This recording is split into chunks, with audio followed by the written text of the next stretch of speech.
Goeienaand almal van julle. Welkom by ons erediens vanaand. Kom ons verklaar ons afhanklikheid van die Here saam. Ons hulp kom van die Here wat hemel en aarde geskape het en wat getrou bly tot in ewigheid. Genade, barmhartigheid en vrede van God ons Vader en die Here Jesus Christus deur die kragtige werk van die Heilige Gees. Amen. Kom ons loof saam die Here deur te sing uit Psalm 99 verse 1, 2 en 5. In hierdie Psalm sing ons van die Here se regering oor alle dinge. God die Here gee voor volke eer. Eer die God wat troon waar die geerings woon. Psalm 99 verse 1, 2 en 5 en daarna verenig ons saam in gebed.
Hemelse Vader, ons dankie vir u groot genade wat ons in ons lewens ervaar, vir die seëninge wat u elke dag aan ons skenk.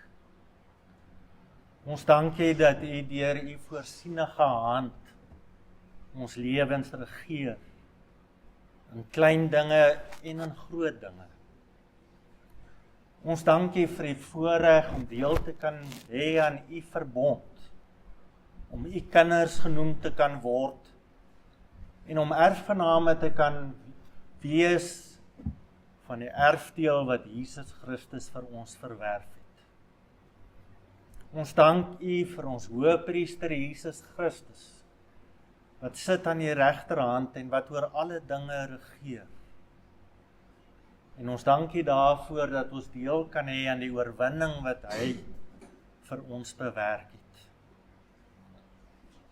Ons wil u ook dank vir u seun, vir u Gees, wat in ons werk, wat die geloof in ons werk, wat ons vermaan, wat ons vertroos, wat ons optel wanneer ons val, en wat leiding gee in ons lewens. Ons erken voor u ons baie gebreke, ons erken dat ons soms tekort skiet aan die geloof, dat wanhoop en vrees ons dikwels oorval, en dat ons geloof so klein is. Ons erken ons baie gebreke ook voor u. Dit wat ons nie wil doen nie, dit doen ons baie keer. En dit wat ons juis moet doen, laat ons na. Wil jy dan deur die Gees ook so in ons lewens werk, dat ons hoe langer hoe meer die vrugte van die Gees in ons lewens sal vertoon. Werk in ons liefde, hoop, geloof, vreugde, selfbeheersing. Gee dat U naam verheerlik sal word deur ons lewens. En wil U ook deur die Gees gee dat ons uit ons foute sal leer en dat ons uit ons foute ook nuwe karakter sal ontwikkel. Ons dra ons gemeente aan U op. Ons dankie daarvoor, Heer, dat ons die vryheid het om na U woord te kan luister. En dat U ons aan mekaar gegee het om mekaar te ondersteun en te onderskraag. U ken die baie uitdagings waarvoor ons as gemeente en ons as studente te staan kom. Ons vra dat U deur die Gees ons ook sal begelei op die pad van geestelike volwassenheid. Wil U dan ook die bediening van die woord seën wat vanaand hier geskied, maar ook oor die hele wêreld heen. Gee dat die verkondiging van U woord sal saad skiet in mense se harte en dat daardie saad sal ontkiem en dat dit vrugte sal voortbring. Ons bid vir die koms van U koninkryk ook in ons land. Ons vra dat die waardes van U koninkryk ook ons samelewing sal deursuur. Ons bid dit alles in die naam van U Seun Jesus Christus, die Alfa en die Omega, die begin en die einde. Amen.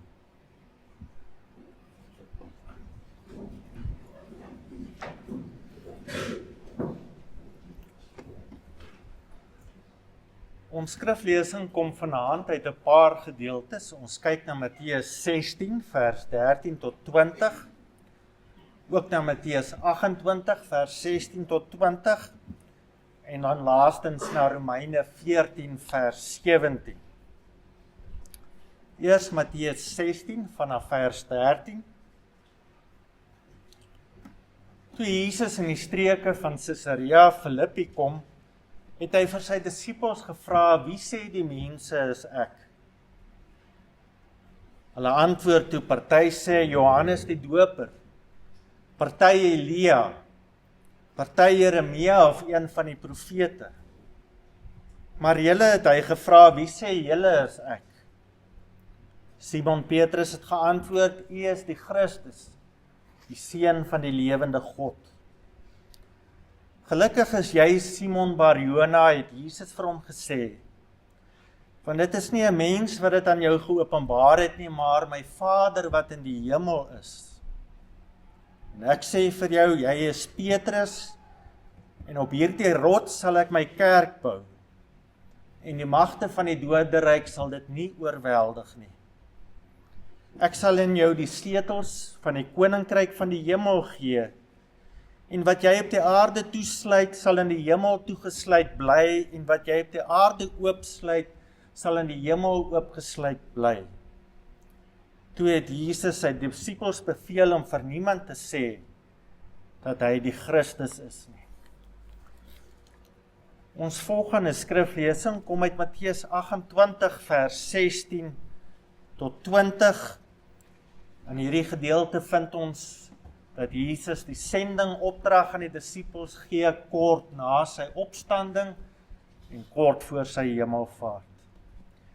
Die 11 disippels het na Galilea toe gegaan, na die berg waarheen Jesus hulle beveel het om te gaan. Toe hulle hom sien, het hulle hom aanbid, hoewel party getwyfel het. Jesus kom toe nader en sê vir hulle, aan my is alle mag gegee in die hemel en op die aarde. Gaan dan na al die nasies toe en maak die mense my disippels.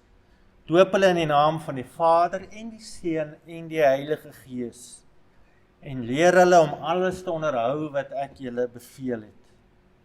En onthou, ek is by julle al die dae tot die volëinding van die wêreld.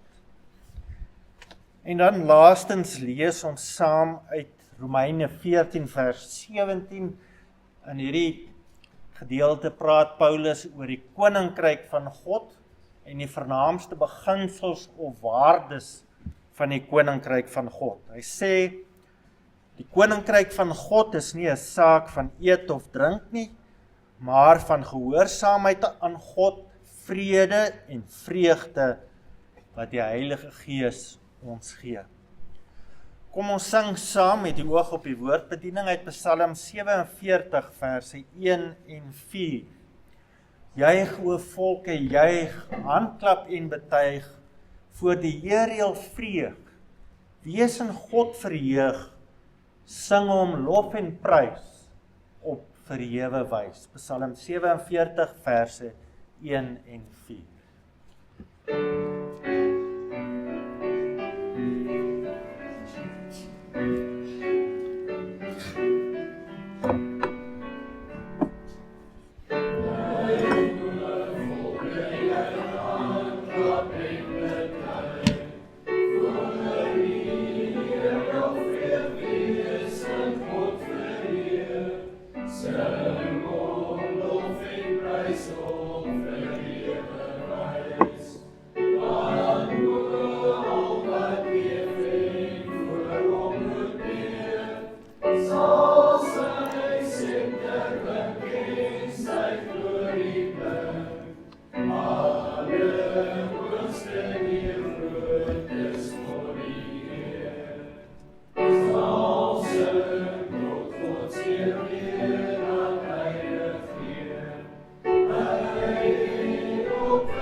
In Matteus 16 lees ons hoe Jesus die kerk instel.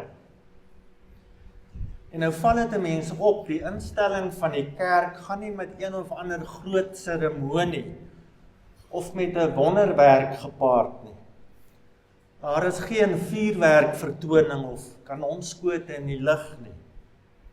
Nee, dit gebeur sommer so in 'n gesprek. En dit gebeur deur 'n belydenis. Die inisiatief gaan van Jesus af uit. Hy bring in verse 13 tot 16 die disippels tot belydenis. Hy dwing hulle om vir eens en vir altyd duidelik te sê waar hulle staan. Wie dink hulle is Jesus? Jesus begin in vers 13 en 14 met 'n algemene vraag. Wie sê die mense is ek? Hy het goed geweet wat die volk van hom dink, maar hy wou sien of die disippels anderster van hom dink as die res van die volk. Het die disippels al vir hulle self uitgemaak wie hy is? In antwoord op die vraag gee die disippels die 3 mees algemene antwoorde wat in daardie tyd gebied is. Party mense dink Jesus is Johannes die Doper wat weer opgestaan het uit die dood. Ons weet byvoorbeeld dat koning Herodes gedink het dat Jesus Johannes die Doper is wat weer opgestaan het uit die dood uit. Ander dink dat Jesus 'n tweede Elia is, want Elia het net soos Jesus bekering gepredik en wonderbaarlike wondertekens verrig. Ander dink dat Jesus 'n tweede Jeremia is, want net soos Jeremia het Jesus standpunt ingeneem teen die godsdienstige leiers van die volk. Die oorheersende gevoel onder die volk is dat Jesus 'n profeet is, 'n besonderse mens, moontlik 'n gestuurde van God, maar niks meer as dit nie. In vers 15 rig Jesus hom dan spesifiek tot die disippels. Wie sê julle is ek? En dan antwoord Simon namens die disippels in vers 16. U is die Christus, die Seun van die lewende God. Hierdie belydenis van Petrus of van Simon is 'n keerpunt in die menslike geskiedenis. Vir die eerste keer word Jesus deur 'n mens die Christus genoem. Dit is die gesalfde Messias, die een wat deur die Ou Testament beloof word. En vir die eerste keer word Jesus deur 'n mens die Seun van God genoem. En wat doen Jesus toe hy hierdie belydenis hoor? Hy seën vir Simon en hy sê vir Simon, hierdie belydenis het nie vanuit jouself gekom nie. Die Here het dit in jou hart gelê. Geen mens kan die naam van Jesus bely sonder dat God se Gees die geloof in jou hart werk. Die kerk is God se handewerk. Dit is 'n gemeenskap van mense wat bely dat Jesus die Seun van God is. God bring deur sy Heilige Gees geloof in ons harte. En deurdat hy die geloof in jou werk, en in jou werk, en in jou werk, en ons saambring as 'n gemeenskap, bring God se Gees die kerk tot stand. En nou, al bestaan die kerk uit gewone, gebroke mense, mag ons nooit die kerk as 'n blote menslike instelling beskou nie. God het dit nou eenmaal so beskik, dat hy gewone mense as sy instrumente in die wêreld gebruik. As Jesus vissers, wat nie eers kon lees of skryf nie, as sy disippels kon gebruik, dan kan hy alledaagse en eenvoudige mense ook in sy diens gebruik, ondanks hulle foute. Nadat Jesus vir Simon geseën het, verander hy Simon se naam na Petrus toe. Die naam Petrus is afgelei van die woord Petra, wat rots beteken. Daar is 'n spesifieke rede waarom Jesus Simon se naam verander. En die agtergrond daarvan lê in Genesis. In Genesis 17 sluit God met Abraham 'n verbond, en dan verander die Here Abraham se naam na Abraham, om daardeur aan te dui dat Abraham die vader van 'n menigte nasies sou word. Uit Abraham sou se nageslag sou die Ou Testamentiese verbondsvolk, die Ou Testamentiese kerk voorkom. Net soos Abraham se naamsverandering die begin van 'n nuwe era ingelei het, net so lei Petrus se naamsverandering 'n nuwe tydvak in. Petrus se belydenis is die begin van die nuwe bedeling, van die nuwe volk van God, die kerk. In vers 18 sê Jesus, jy is Petrus en op hierdie rots sal ek my kerk bou. En nou word die vraag, dit was 'n vraag, maar wat het Jesus hiermee bedoel? Wat beteken dit dat Jesus vir Petrus die rots noem waarop ek my kerk sal bou? Dit is inderdaad so dat in die oorspronklike taal word na Petrus as die rots verwys. En dit klink amper so asof Jesus sê dat hy die kerk op die persoon van Petrus gaan bou. Maar kyk ons na die breëre konteks van hierdie gedeelte, dan sien ons dit gaan hier nie oor die persoon van Petrus nie, maar wel oor sy belydenis dat Jesus die Seun van God is. Dit gaan hier oor die belydenis van Petrus namens die apostels. Die kerk is gebou op die fondament van die dood en die opstanding van Jesus. Die apostels wat getuig het van sy dood en opstanding, hulle getuienis vorm die fondament van die kerk. Nadat Jesus die instelling van die kerk aangekondig het, volg dan 'n wonderlike belofte. Die magte van die dood sal die kerk nie vernietig nie. Paulus vat die betekenis van hierdie woorde waarskynlik die beste saam in 1 Korintiërs 15 wanneer hy sê, die dood is vernietig, die oorwinning is behaal. Dood, waar is jou oorwinning? Dood, waar is jou angel? Ja, broeders en susters, die opstanding, die instelling van die kerk gaan gepaard met die opstandingsbelofte. Die opstanding van Jesus, die belydenis dat die lewende Christus regeer. Dit vorm die hart en die siel van die kerk. Omdat God onsterflik is sy kerk ook onsterflik. Die opstanding gee vir ons hoop en vir ons krag in die lewe en dit gee ook koers aan die kerk. Dit is die lewensaard van die kerk.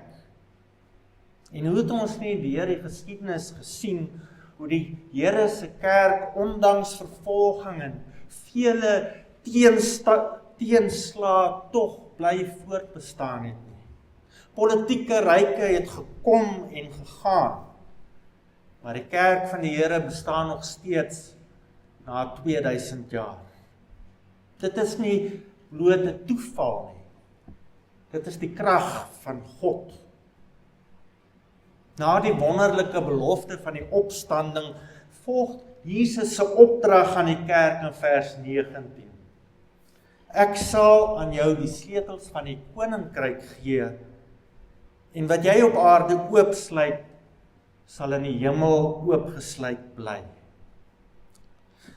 Dit is opvallend dat Jesus die kerk ten nouste verbind aan die koninkryk van God.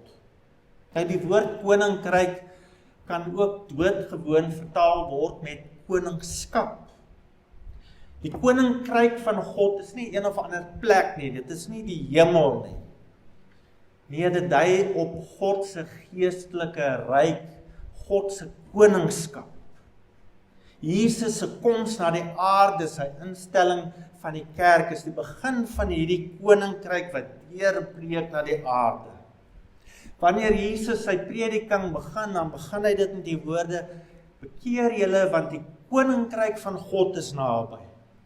Daar waar God se koningskap erken word, daar waar die Here geloof en geprys word, daar waar geloof voor die bose seëvier, daar waar gereg en geregtigheid oorwin, daar sien ons iets van God se koningskap, sy koninkryk, wat deurbreek na die aarde soos sonstrale deur die wolke.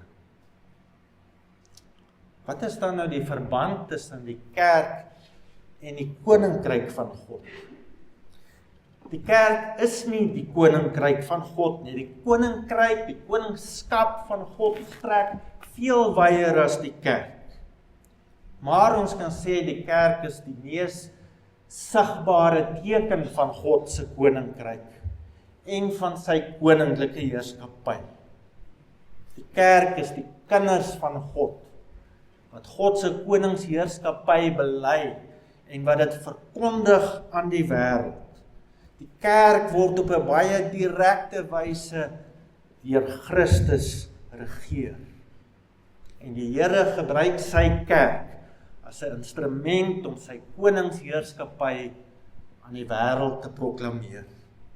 In vers 19 verbind Jesus die kerk en die koninkryk aan mekaar deur te sê dat die kerk die sleutels van die koninkryk ontvang. Die sleutels van die koninkryk dui op die volmag wat die kerk kry van Jesus om die woord, die evangelie te verkondig.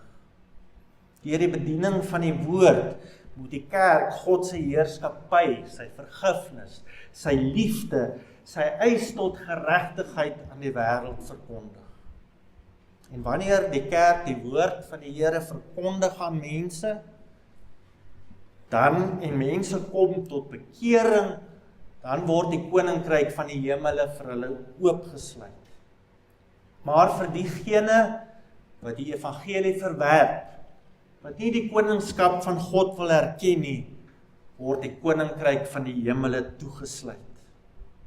Nou die bedoeling van die teks is beslis nie om te sê dat die kerk besluit wie word gered en wie word nie gered nie. Dit gaan daaroor dat alle mense op een of ander wyse moet reageer op die verkondiging van die woord.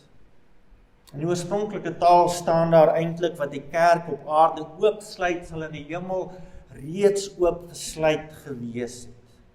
Wat die kerk op die aarde toesluit, sal in die hemel reeds toegesluit gewees het. Met ander woorde, mense se reaksie op die verkondiging van die evangelie bepaal of die koninkryk van God vir hulle oop of geslote is.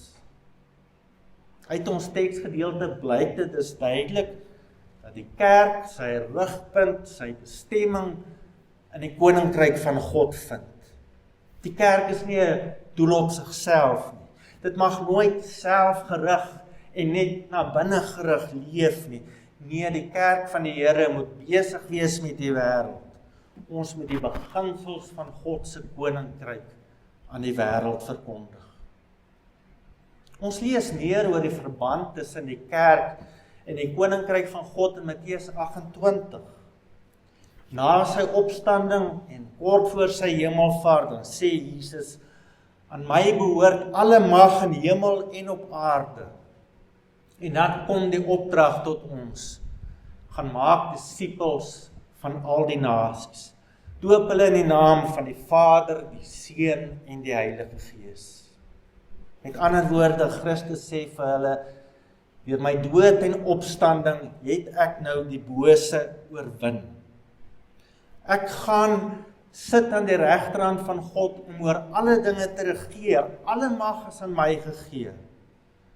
En daarom moet julle as kerk van God se groot dade gaan getuig. En wanneer mense tot bekering kom, moet julle hulle opneem in die kerk. As kinders van God se koninkryk moet julle my wil aan alle mense proklameer. Hierdie evangelisasie opdrag van Christus kom na elkeen van ons. Evangelisasie is nie iets wat ons aan 'n kommissie kan opdra of aan 'n kerkraad nie. Dit is eerder 'n lewenswyse waardeur ons mense wat oor ons pad kom na God toe lei. Jy hoef nie een of ander slim teoloog te wees nie. Jy hoef nie te dweep nie. Jy hoef nie al die antwoorde te ken nie. Vertel net vir die mense wat oor jou pad kom van Christus en wat hy vir jou beteken. Want die krag van die evangelie lê in sy eenvoud. Vissers was immers die eerste mense wat die evangelie verkondig het. Steek 'n arm uit na die wat eensaam is. Word vriende van die wat twyfel. En sorg dat jou dade ooreenstem met wat jy leef. Maar die kerk se getuienisvraag strek verder as net evangelisasie. Ons moet in ons lewens en deur ons lewens die waardes van God se koninkryk dien. Net soos 'n landsburger gehoorsaam moet wees aan die wette van 'n land, net so moet ons as burgers van God se koninkryk die waardes van God se koninkryk ons eie maak. In Romeine 14 vers 17 noem Paulus 3 belangrike eienskappe van die koninkryk van God. Hy sê, God se koninkryk word gekenmerk deur geregtigheid, deur vrede en deur blydskap. Geregtigheid, vrede, blydskap, dit is die kernwaardes van God se koninkryk. In die eerste plek geregtigheid. Romeine 14 vers 17 staan daar dat die koninkryk van God is nie 'n saak van eet of drink nie. Met ander woorde, dit is nie 'n politieke ryk nie, maar dit is wel 'n saak van geregtigheid. In Matteus 6 vers 33 leer ons, ywer vir God se koninkryk bestaan uit 'n soeke na geregtigheid. Ons moet as kinders van God se koninkryk, as burgers van God se koninkryk, alle forme van bedrog en leuns en korrupsie en magsmisbruik teengaan. Ons taak begin hier in ons plaaslike gemeenskappe, in die koshuis, by die universiteit, in ons dorp, ook in die keuses wat ons tydens verkiesings uitoefen. Daar waar ons die leuen teenstaan, daar waar ons die evangelie verkondig, daar waar ons na reg en waarheid soek, daar is die strale van God se koninkryk besig om deur te breek. God se koninkryk is ook 'n koninkryk van vrede. Jesus het ons met hom versoen. Hy het ons met God versoen. En nou wil hy hê dat ons ook sy vrede aan die wêreld moet verkondig. Die versoening wat hy bring. In Romeine 12 leer ons dat die versoeningslyn loop vanaf God, wat homself met my versoen, vanaf my na my medegelowige, en daarvanaf verder, selfs tot my vyand. Die Here het my met God versoen, en nou moet ek ook versoening met alle mense nastreef. Selfs vir heidene van die wêreld, het Christus se koningskap ook betekenis. In 'n land van haat en geweld en vooroordele moet ons vredemakers wees. Jesus sê self, die Seun is die vredemaker. Laastens sê Paulus, is God se koninkryk 'n ryk van blydskap. As koninkrykskinders moet ons die blydskap en die troos wat die evangelie bring na die wêreld uitdra. Die evangelie bring vreugde. Dit bring verlossing. En ons moet hierdie vreugde in ons lewens uitdra. Moedeloosheid en wanhoop en lewensangs, dit hoort nie by 'n Christen nie. Jesus het ons die finale oorwinning behaal en ons kan en mag vanuit die vreugde van sy oorwinning leef. Lewe voluit. Gebruik jou gawes in diens van die Here. Put vreugde uit elke dag, want die lewe is 'n geskenk uit die Here se hand. En as gelowiges kan ons nou al reeds die vreugde van die ewige lewe ervaar. Die vraag wat Jesus op daardie dag vir Petrus gevra het, is ook 'n vraag wat na elkeen van ons toe kom. Wie sê jy is ek? En dit is 'n vraag waaroor ek en jy moet duidelikheid hê. Wie sê julle is ek? En as jy kan antwoord, U is die Seun van die lewende God, dan kan jy ook die woorde van Jesus hoor. Geseënd is jy, want dit is nie 'n mens wat dit aan jou openbaar nie, maar my Vader wat in die hemel is. Die magte van die dood sal jou nooit oorweldig nie. En ek sal aan jou die sleutels van die koninkryk gee. Watter wonderlike voorreg is dit nie, om deel te kan wees van die huisgesin van God nie, om deel te kan wees van daardie instelling van Jesus Christus self. Amen. Kom ons bid saam. Hemelse Vader, ons dankie vir die voorreg om burgers van U koninkryk te kan wees. Om ook deel te kan wees van U kerk, wat die mees sigbare teken van U koninkryk is. Gee dat ons nooit aan die kerk sal dink as maar net 'n gewone menslike instelling nie. Nee, gee dat ons werklik ons roeping sal uitleef in die wêreld. Help ons om ons evangelisasie opdrag na te kom, deur woorde en deur dade. Gee ons insig wanneer ons insig kort kom. Help ons om te kan onderskei tussen reg en verkeerd. Help ons om die beste gebruik te maak van elke oomblik en geleentheid wat U oor ons pad bring. En Vader, wil U ook gee dat dit nooit in ons sal ontbreek aan 'n sin vir reg, vrede en blydskap nie. Gee dat ons die waardes van die koninkryk ons eie sal maak. En ook waar ons land voor nasionale verkiesings staan, waar 'n nuwe era vir ons land wag, vra ons dat U ons leiding sal gee, dat U vir ons die weg sal aanwys van hoe ons roeping teenoor U moet nakom. Lei ons dan op U weë, en ons bid dat U koninkryk sal kom. Saam met gelowiges oor die eeue heen bid ons. Kom, Here Jesus, kom gou. Amen. In antwoord op die prediking van die Here se woord, kom ons sing saam met Psalm 145, verse 1 tot 3.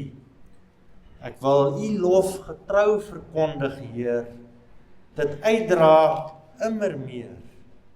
U koningseer wat alle kroon oorstraal, wil ek verhoog in onvermoeide taal. Psalm 145, verse 1 tot 3.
Verhef jou harte tot God en ontvang die seën van die Here.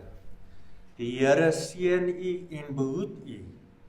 Die Here laat sy aangesig oor u skyn en is u genadig. Die Here verhef sy aangesig oor u en gee u vrede. Amen.